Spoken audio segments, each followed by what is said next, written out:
Welcome back to week number 6 of Did you push go on all those? I push go on everything. We're recording there. We're recording there. This is week number 6 of Omni After Hours on Thor, and we've got a little bit of a different setup today. We've got the potential for a live audience. We do. I think we might have had our first watcher show up now. We're in the garage at my place, and I live on the road. And we got people leaving over there. We've got people arriving over there. It's a little bit different. Typically, we're filming late at night, and we're in the garage with the door down. And today, we got doors up, a couple of cars in the driveway. People are staring at us. Yeah, it's all good. Good fun. We are after hours. We are truly after hours. It's Saturday, and we've been filming since 8 o'clock this morning. It's a full big film day. It's like a business day today. Yeah. So welcome to the new setup. Yeah. What do you want to start with? Well, last week we talked about the mistakes we've made. We talked about some of the things that have gone wrong while we've been detailing. You wanted to talk about this some of the week. things We could talk about some right. successes. Yeah. Are we successful? Yes. We've had some successes over time. I'm very distracted by the studio audience. We had someone just slow down and watch us out the window. That was the countdown delivery man. They also had a good look. We've got Grandma over there. She's just about to do a bit of Saturday afternoon. Oh, just giving the hedge a bit of a wipe. It's going to be very, very distracting. We'll keep you guys posted if anything interesting happens out there. But yeah, I mean, there have been some successes while we've been detailing. I think a lot of the successes come from some of the learns that we've had. We maybe have run into something that's a bit difficult, and then we've overcome it by trying different methods, and we've ended up coming out with a new skill set. Sorry about that. That's just Nan. She's just over there trimming the hedge. That is the... Is your mic on? My mic is on. That Okay. is the... Is your mic on? My mic's on. That is the smallest hedge trimmer I've ever seen in my life. It's handheld, so it's about yay big. I mean, she's got a beautiful garden over there. She does. I think that thing probably runs off AA batteries.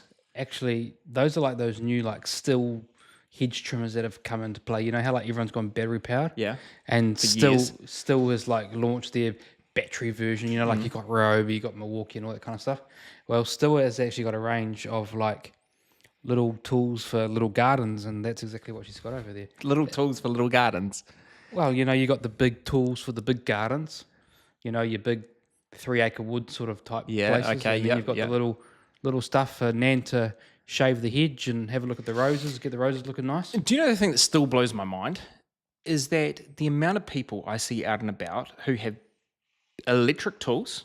That tool is pointless. Their tool is pointless. She's cutting straight into a bucket. I wish I could turn the camera around. But the amount of people who have electric tools, but they are not electric battery operated, they are electric plug-in. The amount of people I see mowing their lawns or using a line trimmer. Yeah, it's am I going to blow right through that? I would chop it and blow the whole neighborhood up. I think the safety side of that is Omni Garage can't talk right now. Oh, no, we're all right. We're safe. We're extension cable to another extension cable to a 4-way box to another box down there. Yeah, but we're not going to chop it with a line trimmer. We're all right. We'll see if that sparks and catches a fire. True. Yeah. So anyways, there's a lot going on in the gardens out there, but detailing successes. I mean, I've had one that really springs to mind, and I think it's the same one that you're thinking. You want to set the scene? I'll set the scene. So probably our most regular customer that we have, our most regular client, he used to have a Range Rover Sport, kind of like the white one you see. It might have featured on the channel. It's sort of like a goldy brown color. Yeah. And he came to us because he'd been washing at home, and I'm guessing he'd be washing at home in direct sunlight with some pretty harsh water. I would think that their parts per million would be quite high, sort of farm water. And he came to us because he wanted his car to look good. He wanted to get rid of the water spots. And so Glenn and I were like, yeah, we know how to get rid of water spots. We know how to remove water spots on the vehicle, and we've had some pretty good success with polishing them out. We've had some pretty good success using some harsh chemicals, like some heavy duty water spot removing. We're like, yeah, we can do this. You got to be careful when you offer a customer a thing where you say, yes, I can do that, because the expectation is, yes, I can. And so if you can't and you haven't tried everything, then probably don't offer that. So we were quite naive, and we said, yep, we can do that because Omni Garage can do everything. And this car came to us, and it's probably the worst water spotting I've ever experienced in my life. Well, it was a silvery gold Range Rover, but the problem is that it had a black roof, and it Did it have didn't. No, it wasn't. It wasn't color match roof. It was silver on top, the goldy color on top. No, Or was it black? no, it was black, Oh, and right. that was in what the problem, like where the problem lied, right? Because it was a black roof painted to contrast, and it did not have a sunroof. So we had like 4 square meters. And these water black spots had done panels. such a bad job. They had even etched the glass. It was that bad. Yeah. Yeah. It was horrific. Like the water spots on that car, it looked to me like the environment that car had been washed in, you're right, was really harsh. But I think that car was potentially always washed in the sun and maybe never dried.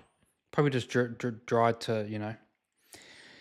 And so this car comes to us, and we do our usual decon process. We decontaminate the paint. We use our clay mitt, and we get it all looking good. And then we come to the water spot removing step, and we put the water spot remover on, and couldn't remove the water spots at all. They were heavily etched into the paint.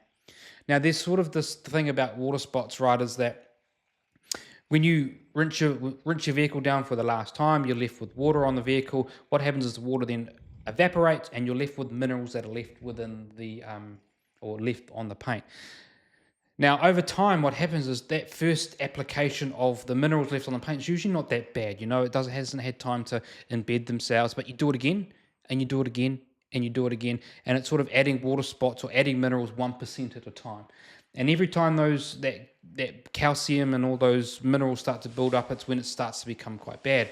And then what happens is if they're left on the surface for too long, they can start to etch their way into the paint.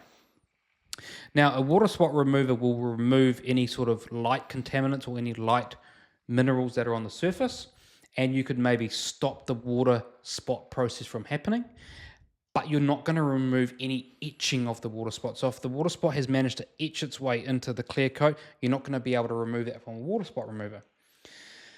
And so the other thing is that what happens is that as the paint goes through a heat cycle, so it's like a pores of your skin. So as the paint heats up, in the sunshine, the pores will expand, and then that will allow the minerals to go deep within the pore. Then the paint cools down and it contracts. And it can repeatedly go through these expansion and contraction cycles as the paint's getting heated up with the water spots. And so that can also start to embed them really deep into the clear coat of the vehicle. And so we start to remove the water spots with the water spot remover, and we might have removed the odd couple, and we looked at back and we're like, oh man, okay, so the only thing that we've ever done in the past is to polish these water spots out. Well, we had gone through a few steps. We had gone through decontamination wash process.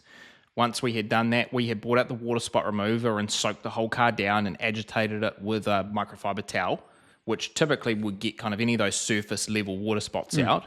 And then Or fresh ones, if you'd just freshly done that, then you probably could. Yeah, and then we rinsed the car off, and it wasn't until we had pulled it inside and we got all of our polishing equipment out and actually started to work on the paint, right? Typically when we polish a car, we'll work, especially on a big car, we'll work top down. So we'll start on the roof, or one of us will start on the roof, one would start maybe on the bonnet. And I remember, I think you had started on the roof, thinking that, hey, look, the polishing will get this out. This will be fine. And I definitely couldn't get these water spots out. No. There was no way. It wasn't even touching the sides. It wasn't even making the paint any better.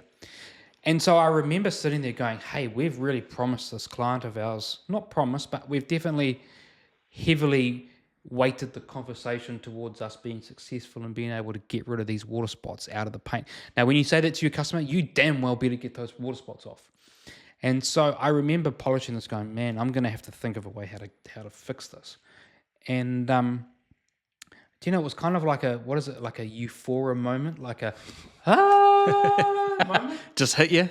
I remember the car was parked in the garage and it was a beautiful sunny day, kind of like today. It was peak of summer. It was January. And I remember watching a Matt Moorman from Obsessed Garage video a long time ago. He got water spots on his one of his BMWs. And I remember him explaining it and talking through about how to get rid of these water spots. And basically when you're at the point where we are, where this is really bad, you've actually got to go and recreate the situation in which the water spots were put there in the first place. So that means you need to heat that paint up, you need to swell that paint, you need to basically open the pores out. You can then get your water spot remover in there to try and break that down. Then you can polish them out and then let that paint contract again and hope like hell that you've managed to remove those water spots. So you're basically recreating that sort of heat cycle that was created as the customer was washing the vehicle out in the sun, open pores on the paint, washing it, getting that water in there, then it would cool down, lock them in. So we were basically reversing that during our polishing stages. And so at that moment, I remember thinking about that video from Matt, so kudos to you for saying something that I kind of remember. And then me just linking the gap and looking at that and going, hey, look, it's sunny today.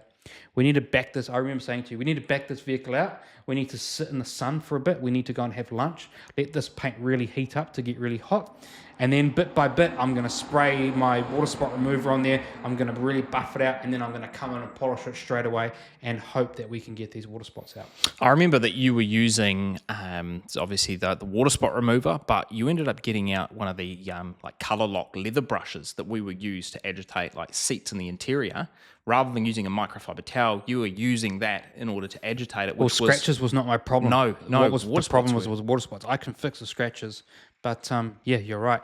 And actually, now that I think about it, those paint match parts on Range Rovers, the paint of those things are really, really thin.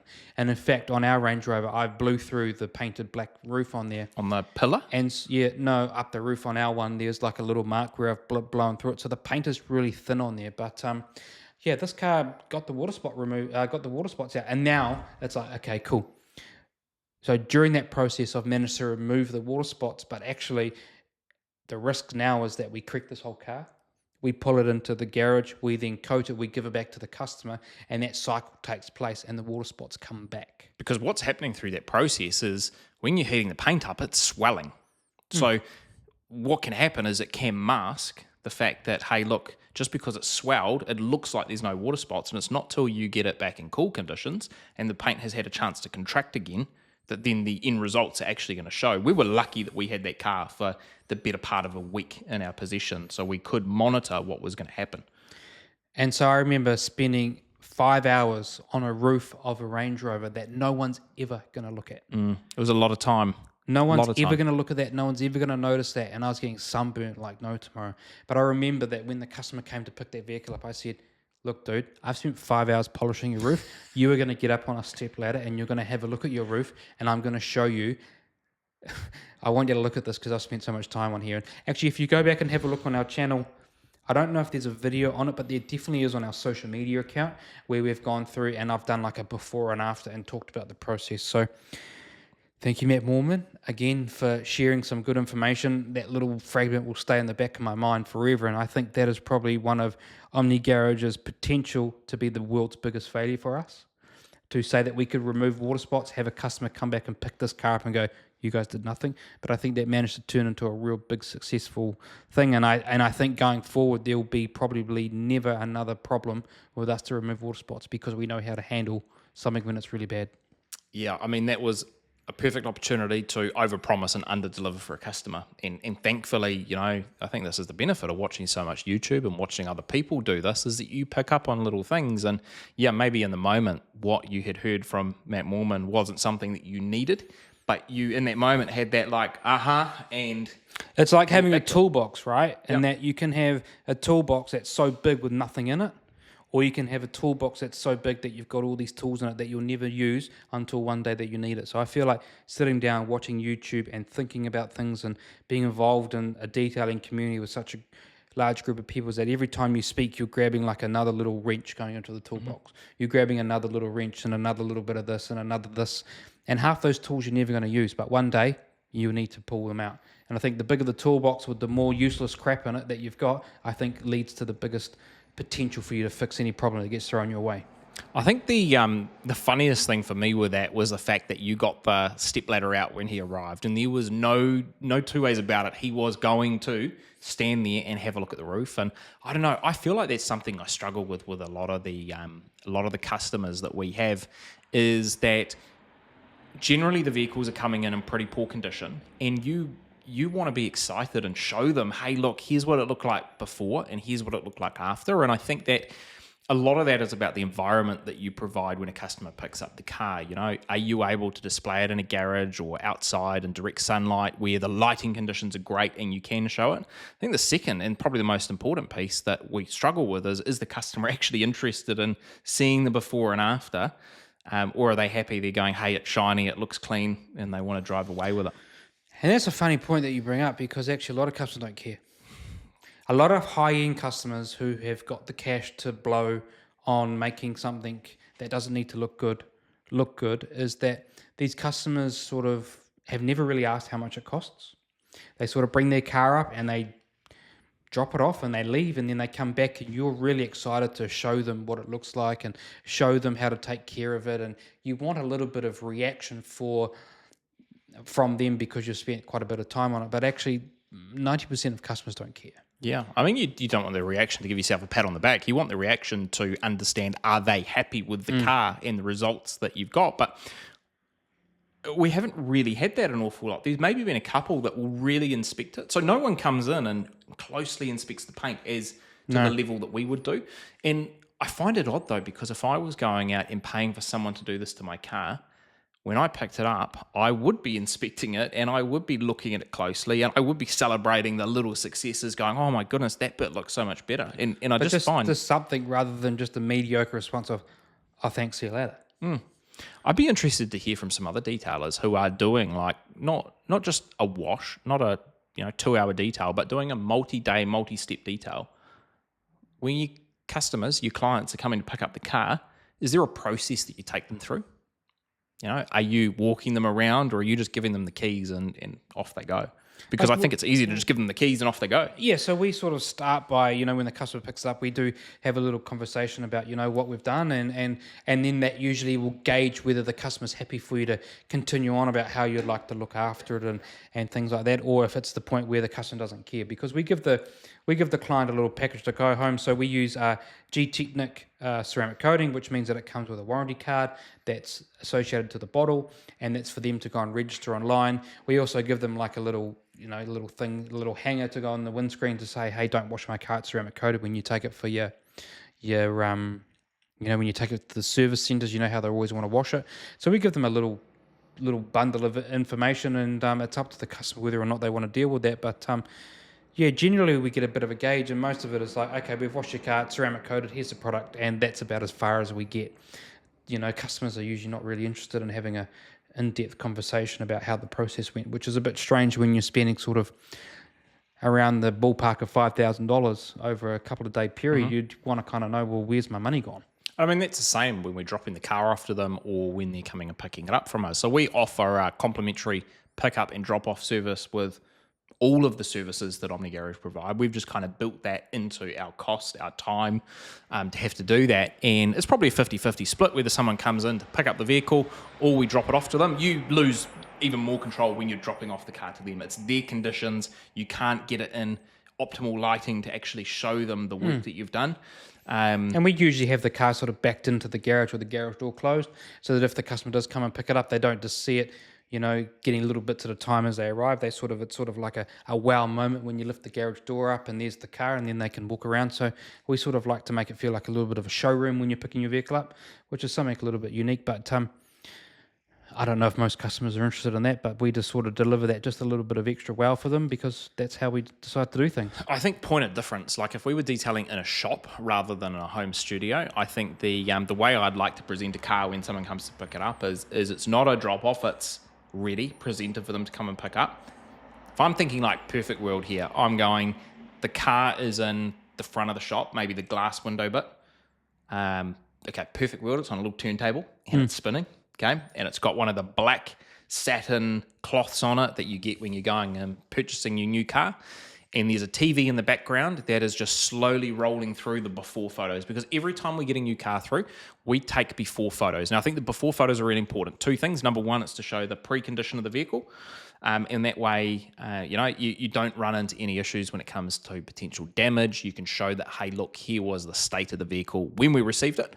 But I think the second piece is so you can put together those montages, the before and after. So I would have the TV playing through all of the before photos. So customer was there, car is covered, in the background you're seeing all of the before, and then the customer will get to pull that sheet off, and Boom, there it is. there's the car. There's your car with a massive burn mark in the middle of the bonnet. Or no plastic dip. Yeah. New badge. Or Where are my half- badges gone? or- yeah, where's my Range Rover badges gone? Oh, don't worry about Don't worry about those. We Weight saving, removed sir. those. It's all good. They're coming from the UK in 6 months' time. I mean, maybe we're overdoing a little bit there, but to me, that would be No, I like awesome it to feel experience. special. I like it to feel special. And Yeah. like for me, if I was spending $5,000, I would want to be looked after. I'd want to feel like, cared for, and I like that little bit of extra. So if I like it, then probably someone in else. the next 20 years will also feel valued in that regard as well. Yeah. Oh, I wouldn't expect to be doing this for like someone's come along for a interior detail and you cover their car and put it on a turntable. If you got a dad wagon and your kids are thrown up in the back, then no, you're not getting a turntable and a beautiful sheet pulled over. Before, after, here's Johnny's spew, Yeah. and here it's all gone.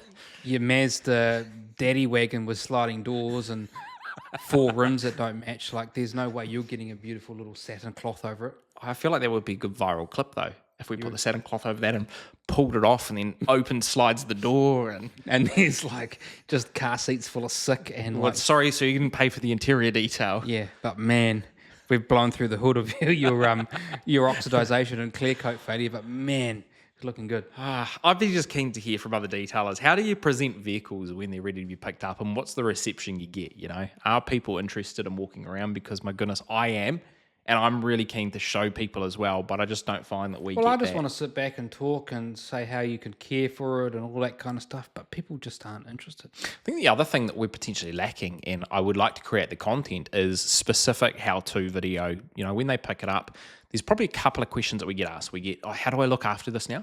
And the answer is like, well, bring it back to Omni Garage, do our subscription package, and you never have to lay a finger on the car over again. But a lot of people do enjoy the wash process and looking after their own car. So we get asked that question, how do I do it? So does that mean we need to create like a care box? I think so, because the second question is, what do I use?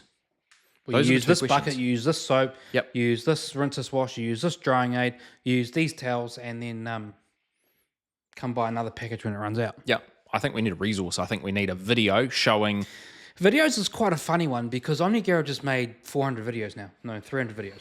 Yeah, like 310. So when someone says, how do I do this? It's like, dude, go back to Omni Garage, check out the videos, go to the House of Rags, check out the videos. No one does that. It's like there's so much good content on there. So I'm not sure the videos are very helpful. I just don't think anyone's prepared to go and dig for it because it's hidden somewhere amongst the 300. You need to make it so easy that it's impossible for them to not do it. Little QR code on a business thing, card or something. and it goes straight to the video. Because when you say go to the channel, look for this video, it's too gone. hard. It's gone. It's gone. Yeah. So I think that's something that we need to create. Have an end-to-end resource. If we think about the questions that they do ask, it's what products do we use? How do I do it? So I think we need the products on hand so we can. So if you want this, buy this. It's $70. Yeah, it's not even a like a profit-making thing. It's just A car care kit. Car care kit at cost. Here you go. Have this. Take this. And if you want to know how to use these products, then here's the QR code to scan this. How to wash wheels. How to wash paint. How to clean your interior. Goodbye. Yep. And if they've already got the products, great. Watch the video. If you don't have the products, we'll grab the products from us and also watch the video. And if you don't want to do any of it, we'll bring it to us. Yeah. Easy. You got some questions for the people? I do have some questions. So, how do I do these questions? I'm just sort of looking at I'm looking over the wall of inspiration there. And so, let's say, I'll tell you what. So, the Range Rover, right? Okay. That is the daily driven vehicle. Yep. That car is ceramic coated with Crystal Serum Ultra. Yep. 10-year coating. And that car... 9-year coating. 9-year coating. Is it a 10-year coating if I top it with a 1-year ceramic spray sealant? Does that give me 10 years? Yeah, you can just keep on adding layers. Bead maker, every time you put it on, 6 months extra protection. Yeah. 6 months with Bead Maker. You're dreaming. Oh, I'm pretty sure that's how they advertise it. 2 weeks. I don't know. Chuck on pan spray on there. Yeah. But do Lifetime that, guarantee. do that 5 minutes after the bead maker, then you get 6 months plus 3 months. You can get up to 20 years. Oh, Lord. Sir, I've just put the 20-year coating package on your vehicle. Yep. You'll be good to go. You'll be good to go for 20 years. It begs the Imagine question. that, Imagine that you get you get Crystal Serum Ultra 9 years. Yep. You get XOV5. Yeah. 1 year. 1 year. So now we're at 10 years. Yep. Then you put on a ceramic spray sealer that gets you like 1 year. Like Yep. you put on like you put on like a spray one like Or like an Armour Detail Phobic. Phobic, so they get you like another year. Yeah. So what are we, 11 years? Yeah. Then you put on Pan's ceramic spray sealant because that thing's so stout, like 6 months, you easy. can stand a spoon up in it. Yeah. So you'd get like maybe a year, six months or a year. You put them on twice. Oh, you put it on twice, yep. Yeah. So now you're at 12 years. Yeah. And then you just keep, and then in between washes, you're putting like Armour Detail Supply Amplify, so that'll get you like a month. Yeah, but you wash every week. So wash every time you wash, you get 3 extra weeks on top of your already. Yep. And then every sort of 6 months to a year, you're putting Pans on. Unlimited coating. How much could you layer? I don't know. I don't think you could remove all of that. The car adds like an extra 5 centimeters of because I wonder how much you could layer. I'd like to see that under a microscope. Would it all bond to itself? it looked like these layers. It's kind of like I've got like nice body shape underneath, abs. Yeah. And then I put like a 10-year coating on. That's the KFC from last night. Yeah, and then all of a sudden you got yourself a white body. I think we should buy a panel, like buy a hood and give it a go. See how many years we can get out of the panel. God. Anyways, we're way off the track of the question you have for the people. So the peoples. So Range Rover, daily driven, every single week, and it's got the G-Technic Crystal Serum Ultra 9-year coating, and it's also got XO V5 on it. Mm-hmm. Is it V5? V4? V5. V5. And so I probably wash that vehicle, if I'm really honest with you, probably once a month. Yeah, I mean, in the last 5 months, you've washed it once, but you were away for 3 of those. So Yes. Yeah. So I'd say realistically, every month that car gets washed. Now, what I've seen recently is that people are using a sort of pre-wash.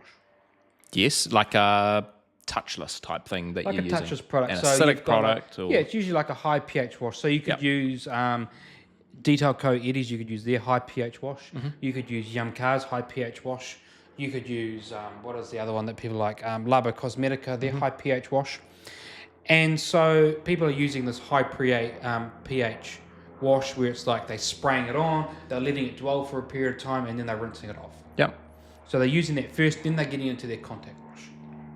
So the question is not around contact wash, the question is around the pre-wash soap. And so is using a high pH soap once a month or, as frequent as that, is that safe for ceramic coatings?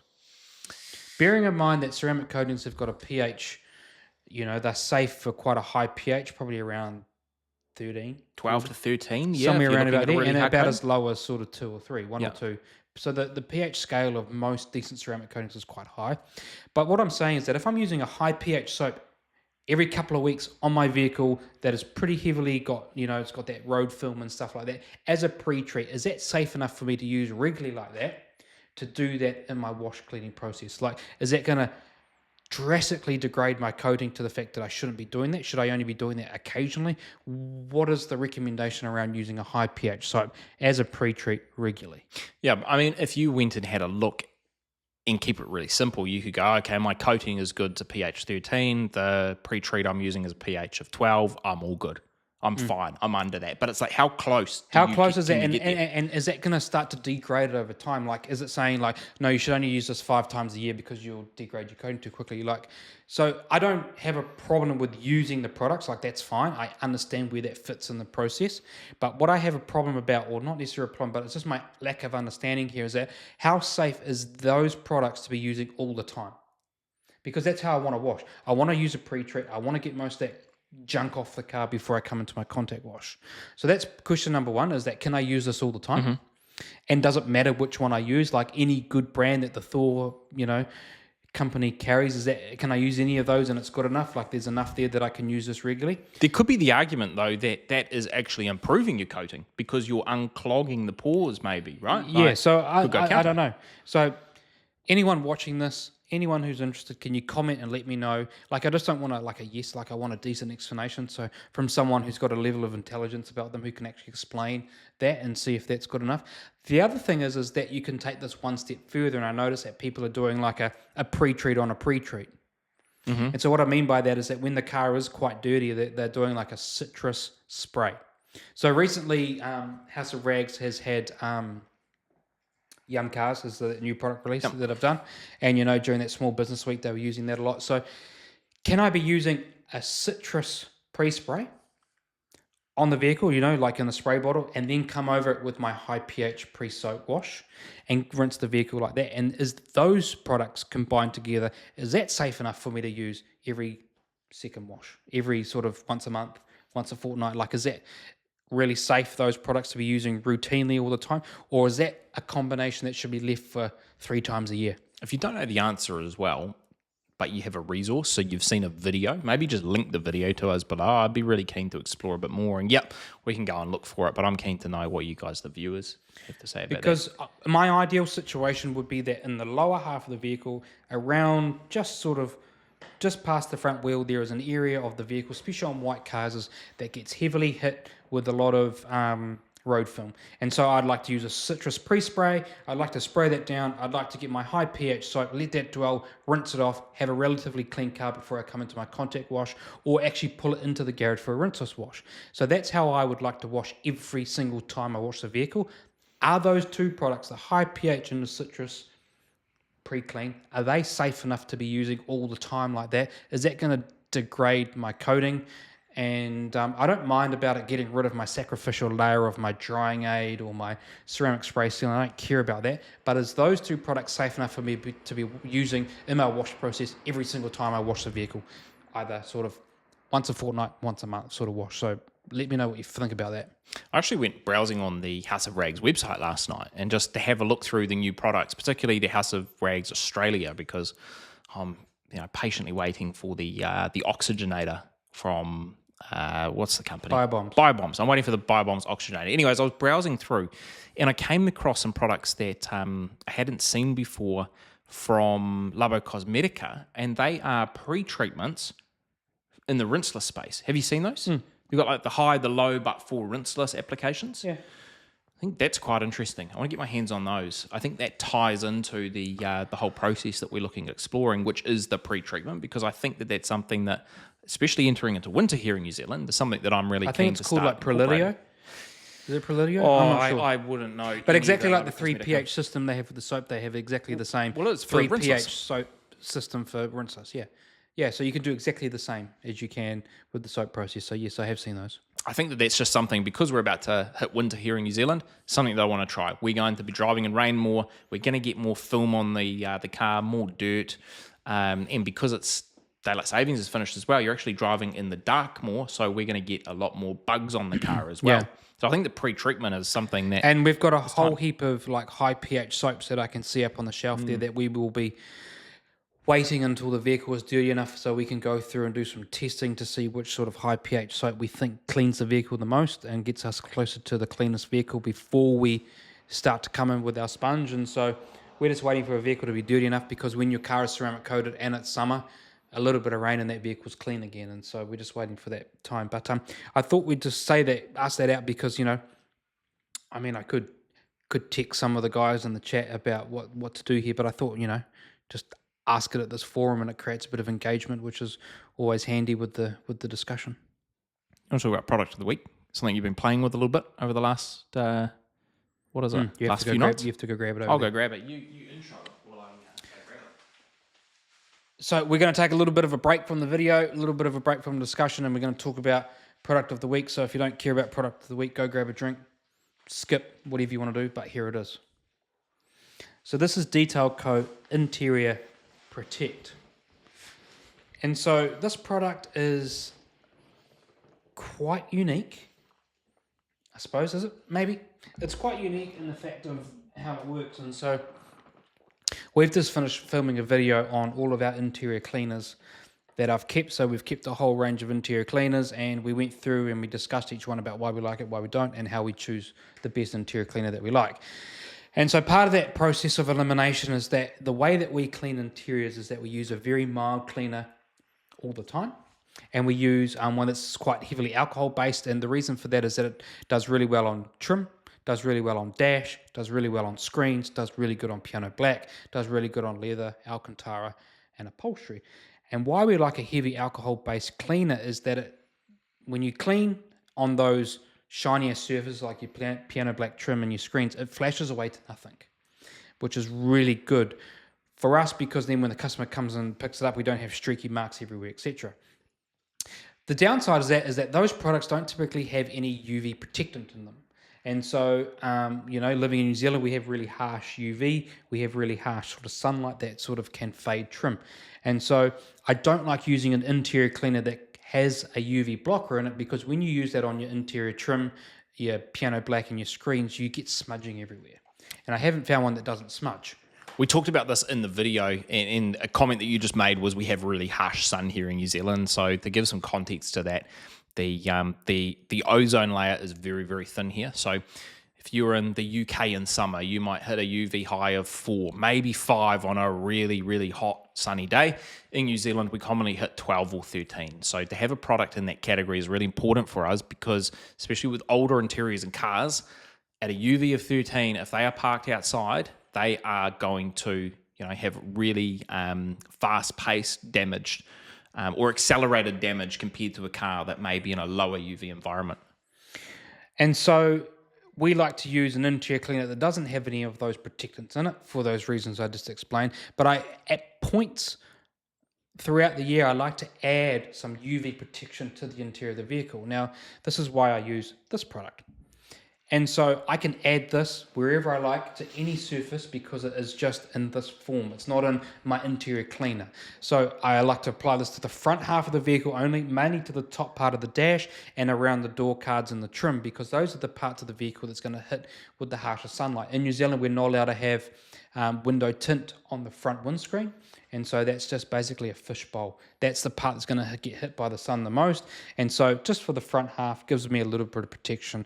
And then I can just use my mild interior cleaner for all my weekly cleaning. Now, I don't know exactly how long this product lasts, but I would say you get to sort of 1 to 3 months worth of UV protection on the interior plastics and trim. And I just like the finish it gives. It gives this sort of matte finish to a light sheen, and super slick. It doesn't like streak when you rub it in. It's just a nice finish and absorbs really well into the plastics. And so that's why I've started using this product. And so if you're interested in giving this a try, go to thehouseofrags.com, pick yourself up a bottle and give it a nudge. It also smells really good too. It does. I think we'll be making a dedicated video on that at some point soon as well. So that'll either be on the House of Rags or on the Omni Garage channel. It's kind of like a eucalyptus type smell. I think I had a smell of this earlier. Eucalyptus sort of clone, if you could make a eucalyptus clone. It's nice. I just like the way that you can apply this either on a towel or a applicator and really control where you're putting this product because you don't need to slap this over the whole interior. You don't need it in a cleaning format as well. You don't need it in the back of the car or in the boot where you've got tinted windows and all that kind of stuff, but just to the front half of the vehicle. Nice streak-free finish. It makes the steering wheel nice to touch.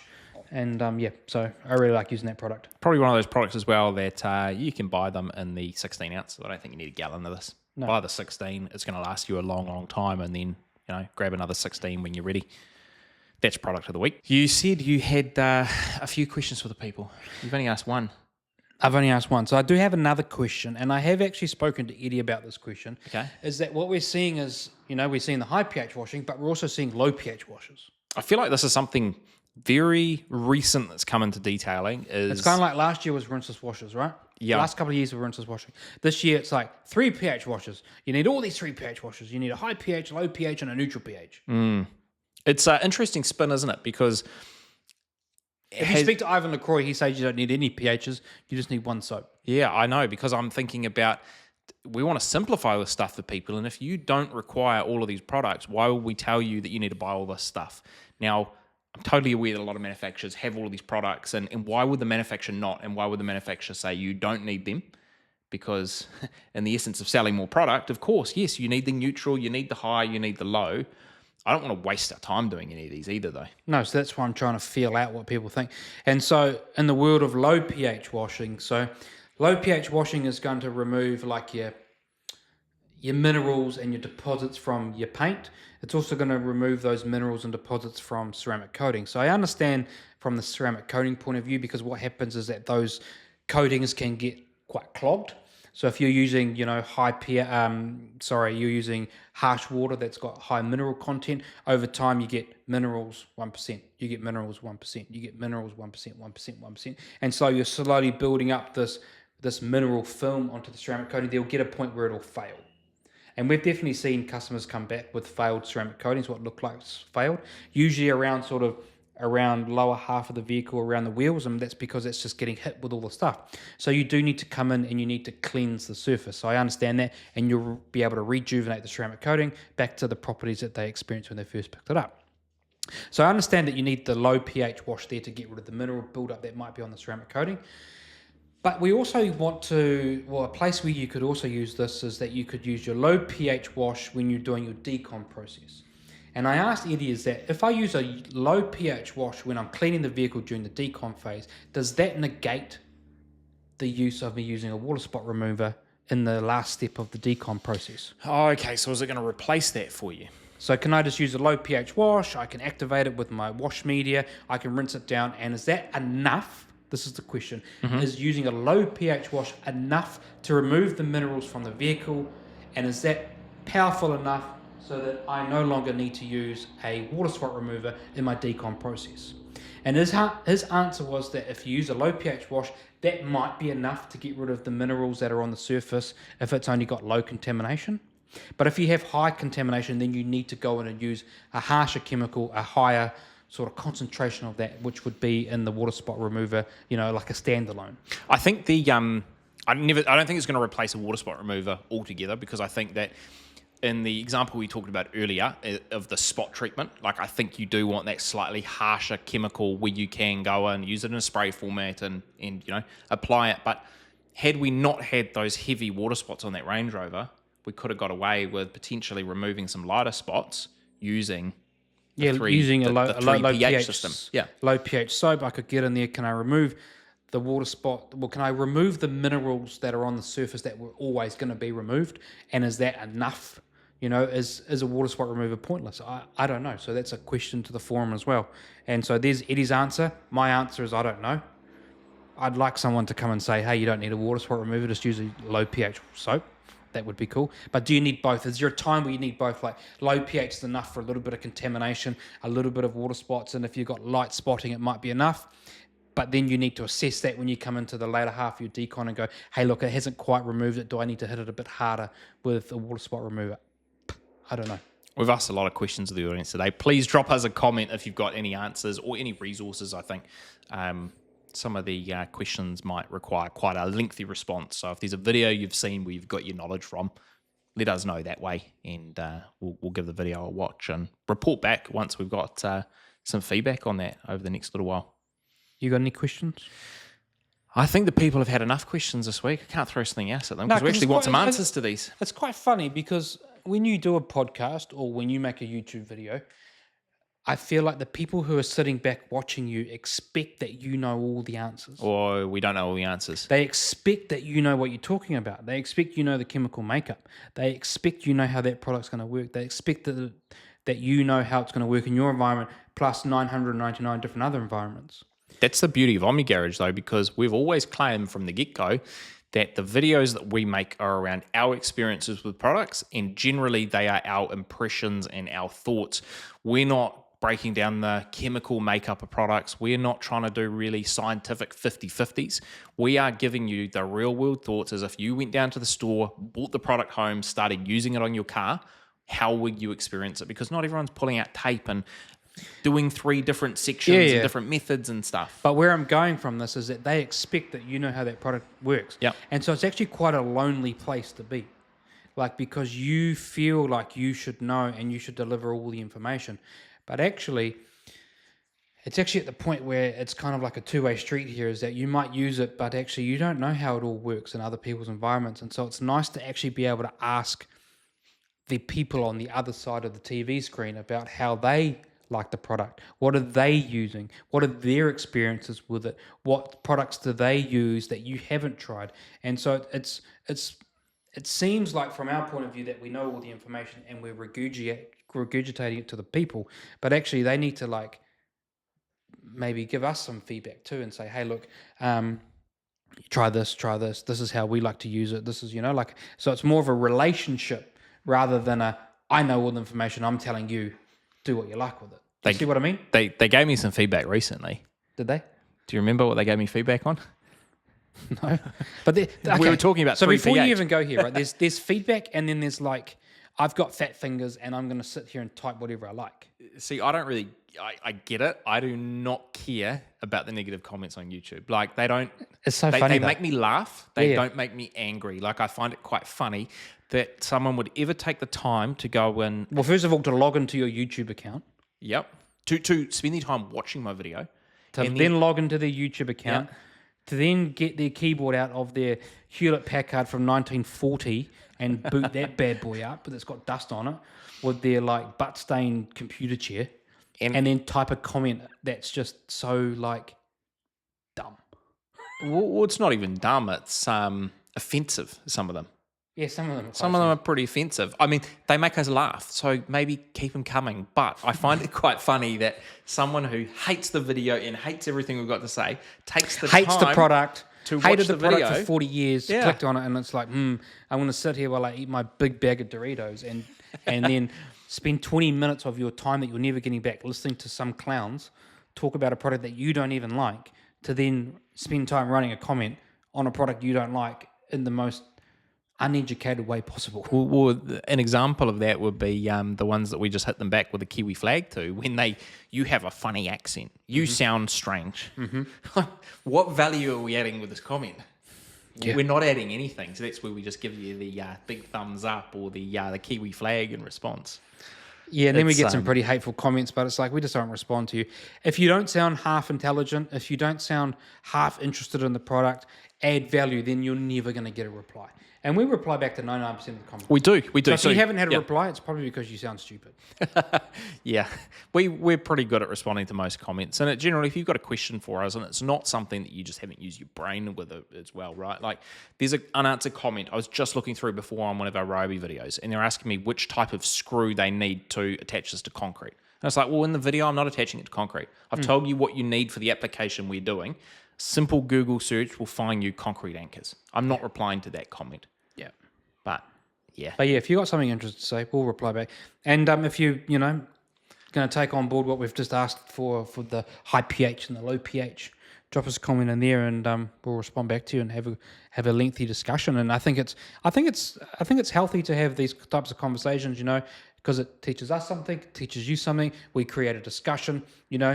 This is the only way that we can communicate with everybody else around the world. This is the only place. Like, you're not turning up to my front door, knocking on and saying, "Hey, Glenn, pour me a beer and let's have a talk about the high pH." This is the only way we can communicate with you. And so, unless we went to SEMA and met up with everybody and sat down and talked about these things, this is the only way Glenn and I can talk to you. Because I did a Google search on where Omni Garage sits in the world of detailing. oh yeah. How so? Like, what are the parameters? So I did New Zealand only. Okay. And I went to top 100 automotive detailing channels. Okay. I went top 100, automotive. So that could be car parts, car racing. Oh yeah. Did you do this on like Social Blade or? Yeah, I think it was on Social Blade. Yeah. And we came up as the 72nd channel in New Zealand detailing in cars. in cars. No, We 100% did. Might have been 72nd or 73rd. I couldn't think of a single other New Zealand YouTube channel And in so the category, it's unless we're competing against like Mad Mike. Is he in that list? Not sure. And so, but the problem is that everyone's sitting around the same YouTube count that we have. So I did it from a subscriber based, Ah, okay. not Okay, views, not because our views. views are really high compared to some people. Yeah. So we have really high views, but from a subscriber base, 72nd. And so then when I go through the list, I've never heard of these people, and a lot of them is probably not automotive detailing related. Okay. And so we have a very small niche market here. And so it's very hard for us to communicate with people around this. And so this is the forum that we will use to improve ourselves from, basically, Okay. and connect with the wider people. Just thought I'd give a little status update before we wrap today, just on the garden. We've been busy. We've finished. The hedges are looking The hedges are looking great, but we have a broom out now, and we're brooming the grass.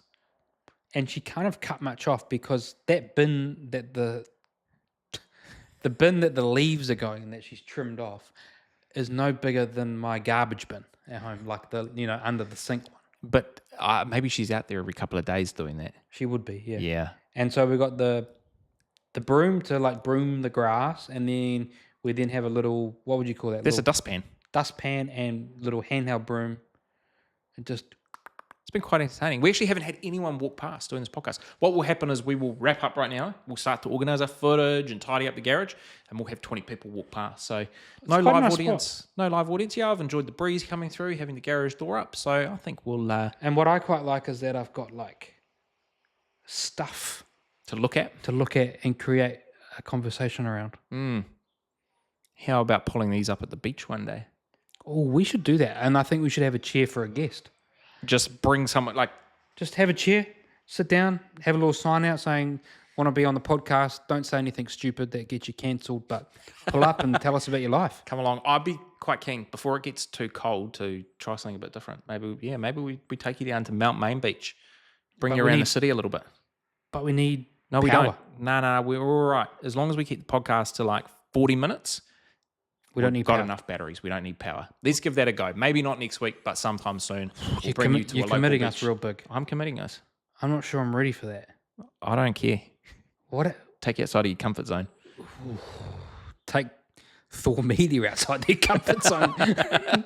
The Omni Garage boys from New Zealand coming to you live and direct from the beach. From the beach, and we're taking a punt and a risk that someone should be allowed on YouTube. It's all right. We'll vet the guests before they come in. Okay. We'll test them. Anyways, that's it for this week. We'll wrap it there before I make any other commitments that Glenn doesn't want to keep. You've already given away a product already today. I did. But I think that's supporting the people, supporting the viewers. Gotcha. We will give some products away from time to time. But lots of questions today. Drop them in the comments below. And as always, stay tuned for the next episode coming to you guys Friday, 3 p.m. Eastern Standard Time next week. You got anything to say? Words with the wisdom? I've before we already, wrap up? I've already said You already enough. said it? All right. Catch you Have a next good time. week.